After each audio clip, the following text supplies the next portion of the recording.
Bienvenidos a acompañarnos a este espacio que hemos ideado para poder pensar más allá de la información cotidiana, para poder ir en profundidad a aquellos aspectos vinculados con los agroalimentos que tienen vinculación diaria con cada cosa que hacemos, pero en muchas ocasiones no lo advertimos. Es un gusto para nosotros hoy presentar a quien es nuestro invitado. Muchísimas gracias por estar, Martín Fraguío, director ejecutivo de Maizar. Gracias por la compañía de hoy. No, por favor, Karina, un gusto, muchas gracias. Cuéntenos en primera instancia, sí. ¿por qué el maíz es el cultivo multifacético? Qué buena pregunta, ¿no?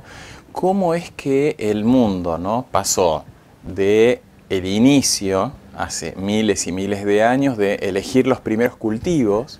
Según el ministro de Ciencia y Tecnología, Lino Barañao, que él dice que su hobby es la antropología, hubo inicialmente en las comunidades primitivas, ¿no?, que vivían de la caza y la pesca y la recolección, algunas mujeres que tenían la habilidad, pero que él dice que eran mujeres, no, o sea, no cualquiera, digamos, de estos grupos humanos, sino que eran algunas mujeres que tenían la habilidad de poder separar los granos que usaban de los que eran semilla y que había que sembrar.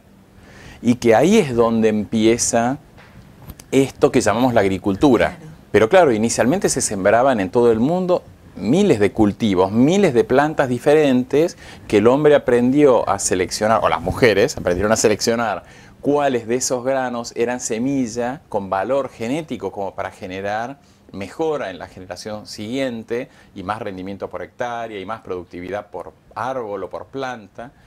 Y el caso del maíz no es de los cultivos más antiguos. La planta de maíz como la conocemos hoy tiene 5.000 años.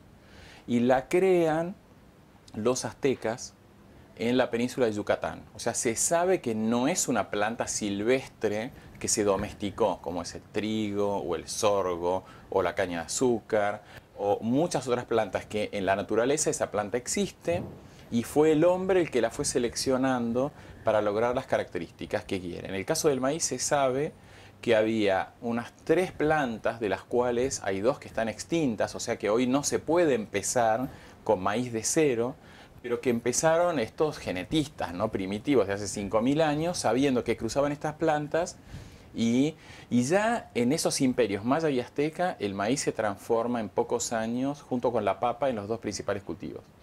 ¿Y cómo llegó de ser en la península de Yucatán, claro, aquel maíz primigenio, claro, a ser lo que representa hoy en el mundo, que en términos numéricos, para ir primero a lo duro, ¿qué representa? Claro, cuando uno lo piensa desde el punto de vista de los cultivos, en la situación actual, el maíz es el cultivo que se siembra en más países del mundo, es el cultivo que se siembra en mayor superficie y es el cultivo que se cosecha en mayor volumen.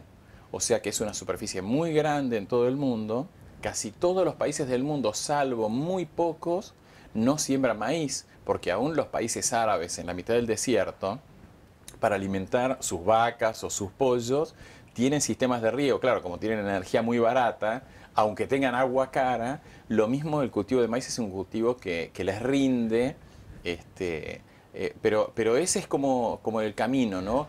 Obviamente estos primeros genetistas o científicos de los aztecas, lo que se dan cuenta es que la planta del maíz era muy maleable para que dé granos con propiedades diferentes.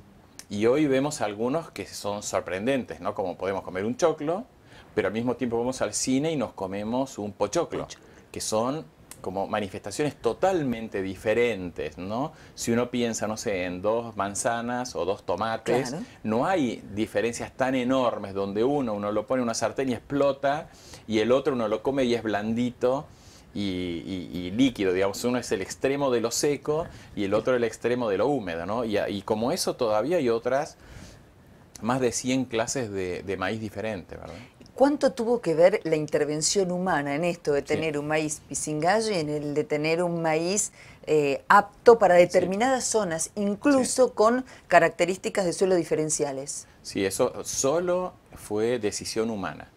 Solo todos los maíces que tenemos hoy y que el maíz se haya adaptado desde el norte de Suecia y Groenlandia y el centro de Canadá hasta nuestras provincias patagónicas, y que sea lo mismo en todos los continentes, desde África hasta Asia, Medio Oriente, Oceanía, eso dependió solamente de decisiones humanas. El maíz, después de ser creado, no es un cultivo o no es una planta que pueda sobrevivir por sí sola. Si uno tira una espiga de maíz entera en un lugar, lo más probable es que ya la generación siguiente ninguna pueda generar semilla. Pero si alguna de las semillas puede a su vez generar una espiga, ya para la segunda generación es casi imposible que haya... O sea que es una planta que necesita sí o sí del ser humano para sobrevivir. Es rarísimo, ¿no? Pero además le aporta muchísimo al ser humano, porque cuando uno habla de maíz, habla de un cultivo en particular. Cuando pensamos en este espacio, pensamos en que nos está siguiendo en este momento un productor maicero en Córdoba, pero también nos está siguiendo alguien que dice, qué interesante lo que está contando Fraguío. Fíjate, desconocía el tema del maíz, pero no, ¿por qué la leche? ¿Qué tiene que ver la lechería o la avicultura con el maíz? No, no entiendo por qué Karina va a plantear ese tema. Cuéntemelo usted. Claro, Karina, es interesante lo que está planteando, porque como de esa planta, ¿no?, que en realidad en la visión de esos mayas y aztecas era principalmente para consumo humano, y para consumo humano en forma de alimentos fríos, calientes, frescos, secos, porque el pochoclo se crea dentro del periodo ese de los aztecas y los mayas, y también para hacer bebidas. O sea, hay muchas bebidas que surgen de las distintas variedades de maíz, algunas inclusive alcohólicas, como la chicha. Como la chicha, ¿no? claro. Y otras que son dulces. Hay una bebida que se llama justamente chicha dulce, si no me equivoco, que es azul, que se usa el grano de maíz azul y es azucarada, así que es muy rica. Y entonces es como que va evolucionando, pero claramente cuando el consumo, digamos, de proteína animal va aumentando, sobre todo a partir de la revolución industrial y de la creación de las ciudades, o sea, centros urbanos, que la gente necesitaba alimentarse mejor, y la demanda de proteína está vinculada con mayor desarrollo intelectual y mayor capacidad física. Entonces ahí empiezan a aparecer los sistemas de producción animal más intensivos y la necesidad de esos animales ser alimentados todo el año, aunque hubiera nieve, como hay en el hemisferio norte, o aunque hubiera algún problema climático. Y hay de docenas de otras plantas que hacían la alimentación animal, inclusive la alfalfa, el raigrás, las festucas, los tréboles, muchas otras. El maíz vuelve otra vez, gracias a el mejoramiento genético y el desarrollo tecnológico de los cultivos, a transformarse en la base hoy de la producción animal en el mundo. Hoy casi todos los países del mundo, su principal, digamos, no en volumen, pero sí en forma, digamos, estratégica para asegurar que esa producción exista, está el grano de maíz atrás. Cuando consumo un pollo al espiedo, estoy consumiendo maíz transformado. Claro, exactamente. En el caso ese, ¿no?, del pollo o el cerdo, que son monogástricos, entonces necesitan dietas muy concentradas, ahí el maíz es la base.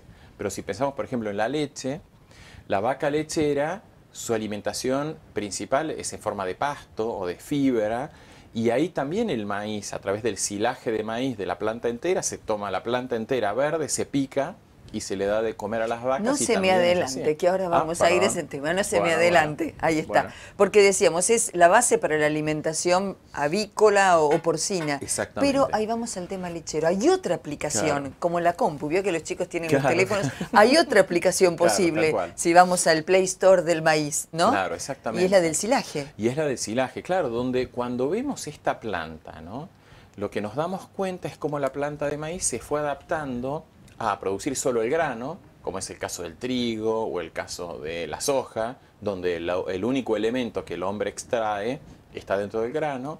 Pero en el caso de maíz, como tiene una planta muy grande y muy fuerte y que genera muchas hojas, y que esas hojas también tienen valor nutricional, sobre todo para los rumiantes, bueno, se puede usar la planta entera. Entonces ahí aparece el silaje, que es la forma de conservación de eso. O sea, ¿cómo hago yo para sacar un material verde y poder guardarlo sin que se me pudra o se descomponga? Entonces el silaje es una tecnología como el chucrut, es una conservación con ácido láctico, ¿no?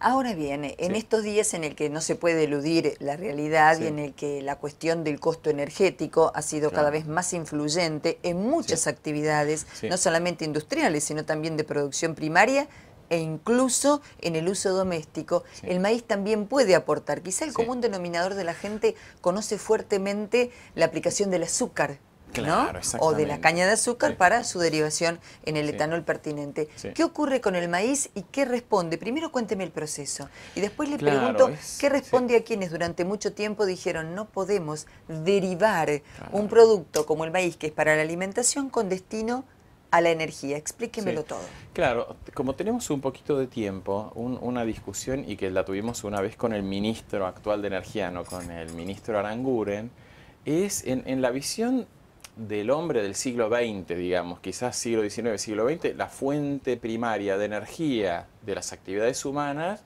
resultaron los combustibles fósiles. O sea, nos fuimos generando una visión que, bueno, necesito energía, bueno, tengo que buscar carbón, petróleo, gas, lo quemo, con eso hago algo, electricidad, calor, lo que sea, y con eso cubro mis necesidades de calefacción, aire acondicionado, luz, otras cosas, ¿no?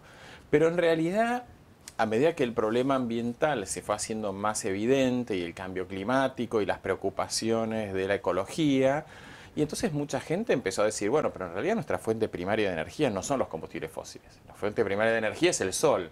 Entonces esa energía del sol en la Tierra se manifiesta de muchas formas. Se manifiesta en el viento y entonces aparecen los parques eólicos, se manifiesta como radiación y aparecen los sistemas solares de celdas fotovoltaicas que crean electricidad o que transforman los rayos del sol en electricidad, o la energía solar térmica. Pero también mucha gente, sobre todo los que venimos más de una visión más agronómica o de los ecosistemas del funcionamiento, decimos, bueno, en realidad la manifestación más importante de la energía del sol como fuente primaria de energía en la Tierra es la existencia de la fotosíntesis de las plantas. Porque si no existieran las plantas y no hubiera fotosíntesis, no habría oxígeno. Y si en la atmósfera no hubiera, el 100% del oxígeno de la atmósfera salió de los vegetales. Entonces, si no hay oxígeno, nosotros tampoco estamos. Entonces, el reconocer eso, nuestra fuente de energía primaria, nos llevó a estudiar las plantas. Bueno, a ver esa planta, cuán eficiente es en distintos ecosistemas, tropicales, subtropicales, templados, fríos, secos, continentales, monzónicos, con todas las características de los climas de la Tierra, cuán eficiente es para tomar esa fuente de energía y transformarla en otras cosas.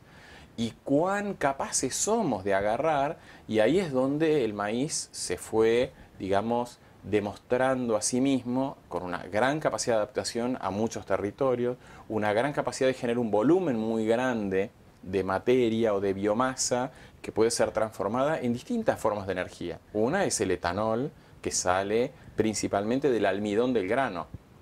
Pero en Alemania el biogás, a partir de silaje de maíz y de desechos orgánicos, es la segunda fuente de energía después de los combustibles fósiles, inclusive es más grande que la energía eólica.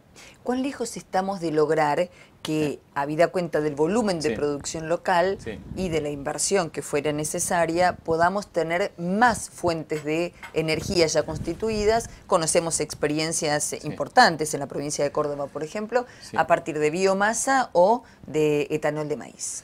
Sí, yo creo que tiene que haber como un cambio en la sociedad y eso se tiene que reflejar en la legislación y también en los costos. Porque cuando nosotros pensamos hoy que nuestra principal fuente de energía son los combustibles fósiles y que, digamos, las otras formas de energía son accesorias o pequeñas, en gran medida lo que está pasando es que los costos ambientales no se le están pasando a esas formas de energía. Claro. Entonces no importa quemar más carbón, petróleo, gas, porque total el costo energético no sabemos quién lo paga. Sabemos que lo vamos a pagar entre todos. Y quizás, como cada vez está más claro, los países más pobres o los más, digamos, más extremos o más marginales son los que van a tener costos mayores, y quizás los países más desarrollados puedan, digamos, adaptarse o hacer inversiones o desarrollar nuevas tecnologías. Pero la realidad es que creo que parte de lo que se discutió en París empieza a hacer eso. Bueno, ¿es viable que sigamos después de 150 años de iniciada la revolución industrial basando nuestro uso energético en emisiones de gases de efecto invernadero que están trayendo ya hoy problemas graves y que se piensa que van a traer problemas mucho más graves. Creo que hay como un problema conceptual atrás de eso y de decir, necesitamos pasar a formas de energía alternativa, obviamente más eficiencia energética, pero también las fuentes que usamos hoy, y ahí me parece que la Argentina tiene un gran debate de fondo que es Vaca Muerta. Si Vaca Muerta es la tercera reserva de petróleo y gas no convencional más grande del mundo, ¿qué tenemos que hacer?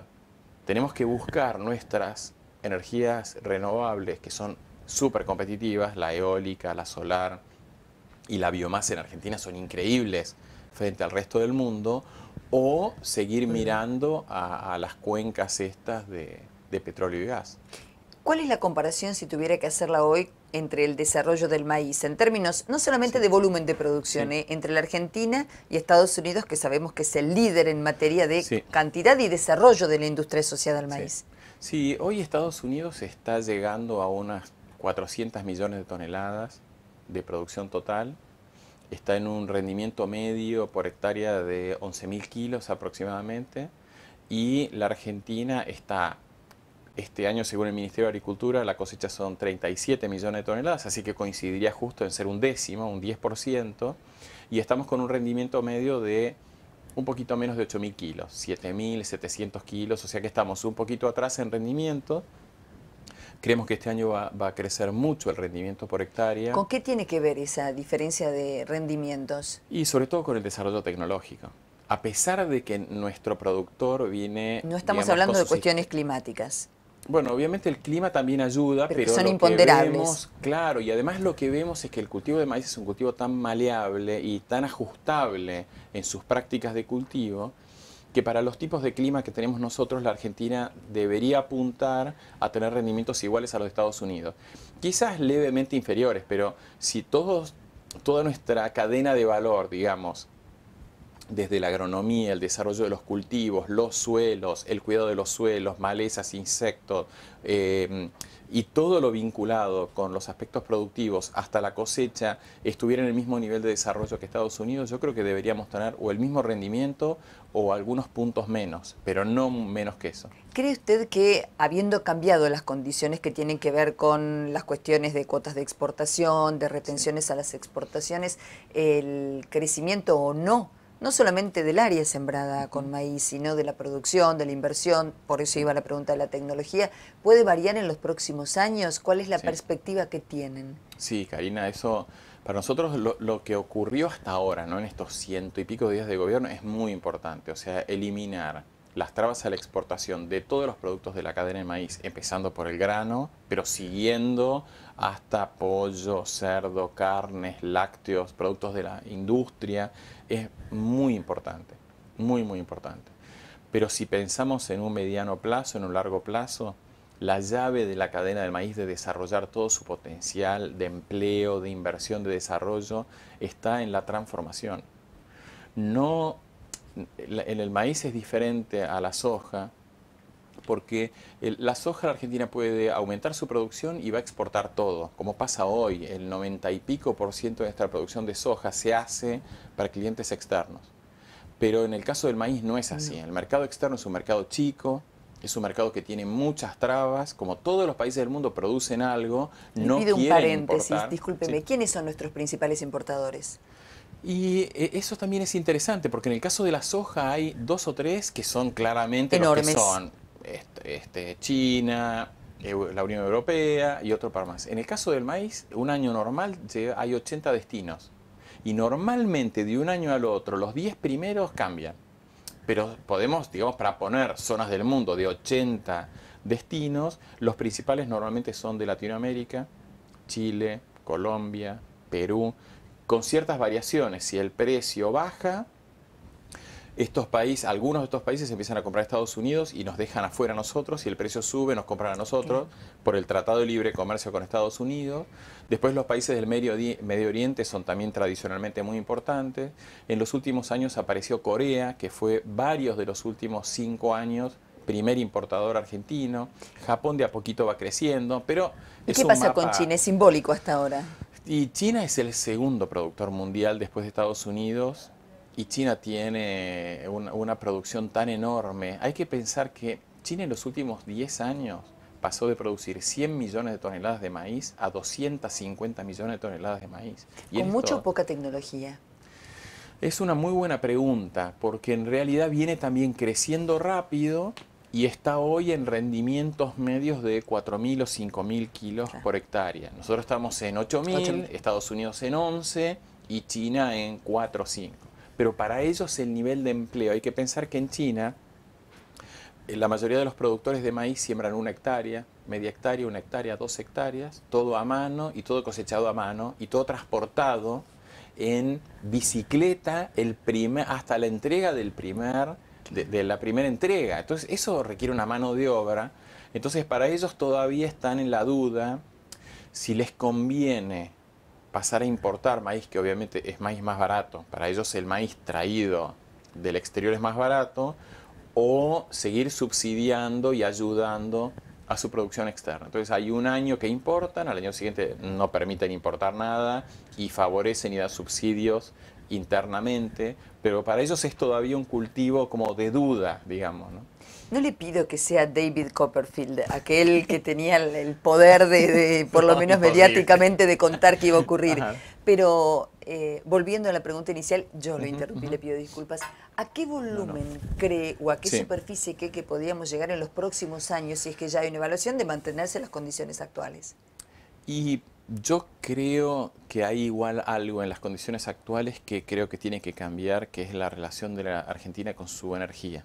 Entonces, si nosotros pensamos que la Argentina va a ser un ejemplo en el tema de energías renovables y en su competitividad sobre la base de la energía, y se enfoca justamente a permitir que se desarrolle el sector del biogás y el sector del etanol hasta, digamos, lo que genere mayor competitividad para nuestra sociedad, yo creo que el maíz debería tener una relación con la soja de 3 a 1 aproximadamente. O sea que si en el futuro vamos a tener 25 millones de hectáreas de soja o 24 o 22 millones de hectáreas de soja, de maíz deberíamos tener 7, 8 millones de hectáreas.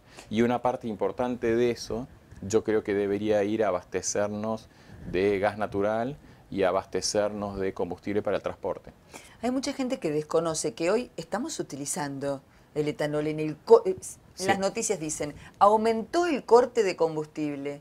Sí, claro, porque viste que usan la caña de azúcar para... Claro. No, cuéntenos cómo es. Claro, claro, claro.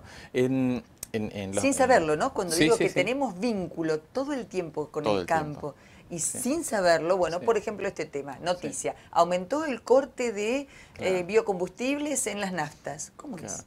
Claro, si nosotros pensamos en la nafta que le ponemos en el auto, vamos al surtidor y vemos que hay 2 o 3 calidades, común, super, super, super, o el nombre que le ponga cada Sí. petrolera, digamos, ¿no? Cada compañía le pone un nombre diferente a esa.